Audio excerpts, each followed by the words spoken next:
বাংলাদেশ থেকে যারা যারা ইন্ডিয়া যেতে চাচ্ছেন, বিশেষ করে ট্যুরিস্ট ভিসা বা মেডিকেল ভিসায়, তাদেরকে বলবো যে স্লট নিয়ে কিছু আপডেট তথ্য আজকে আপনাদের দেওয়ার চেষ্টা করব। সেই সাথে বর্তমানে ভিসা আবেদনের যে পরিসংখ্যান বা রেশিও কেমন দিচ্ছে, সেটাও আমি সবকিছু নিয়ে এভরিথিং নিয়ে আজকে মোটামুটি কথা বলবো। যারা যারা এই চ্যানেলে নতুন যোগদান করেছেন অবশ্যই সাবস্ক্রাইব করে রাখুন, আর আপনাদের যদি কারো কোনো প্রশ্ন থেকে থাকে কমেন্ট করতে পারেন, আমি সবার রিপ্লাই দিয়ে দিব। তো মূল ভিডিওতে চলে আসি। আসল কথা হচ্ছে যে ইন্ডিয়ান ভিসা কয়েকদিন আগে চালু হয়ে গেছে ট্যুরিস্ট ভিসা। আগের যে ভিসাগুলো চালু ছিল সেগুলো তো ছিলই, এখন ট্যুরিস্ট ভিসা চালু হওয়ার পরে যে ঘটনাটা ঘটছে, ইন্ডিয়ান সার্ভারে প্রথম দিনে প্রায় 1.5 লক্ষ হিট পড়ছে, অর্থাৎ 1.5 লক্ষ মানুষ আবেদন করছে। এখন চিন্তা করেন, একদিনে যদি 1.5 লক্ষ মানুষ আবেদন করে তাহলে তাদের স্লট পাইতে কি পরিমাণ ভোগান্তি হবে। 1.5 লক্ষ জন তো আর স্লট পাবে না, স্লট পাবে অল্প কয়েকজন মানুষ।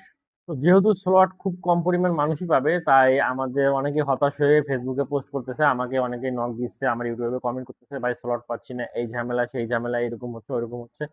তাদেরকে বলবো, দেখেন, একদিনে 1.5 লক্ষ মানুষ হিট করছে, তাহলে পরের দিনগুলোতে কি পরিমাণ মানুষ হিট করে। তাদের, আপনাদের যারা যারা ট্যুরিস্ট বিষয়ে ইন্ডিয়া যেতে চান তাদেরকে বলবো, বর্তমানে বর্ষাকাল চলতেছে, এই বর্ষাকালে আপনি ইন্ডিয়া গিয়ে খুব বেশি একটা মজা করতে পারবেন না, কেননা বাংলাদেশ আর ইন্ডিয়ার আবহাওয়া অলমোস্ট কাছাকাছি এবং সেম।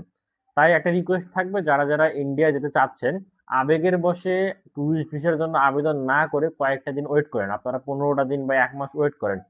বেশিরভাগ ক্ষেত্রে এখন যে ট্যুরিস্ট ভিসাগুলো দেওয়া হচ্ছে গত প্রিভিয়াস কয়েকদিনের হিস্টোরিতে, সেগুলো হচ্ছে সবগুলো 6 মাসের মাল্টিপল ট্যুরিস্ট ভিসা পাচ্ছে।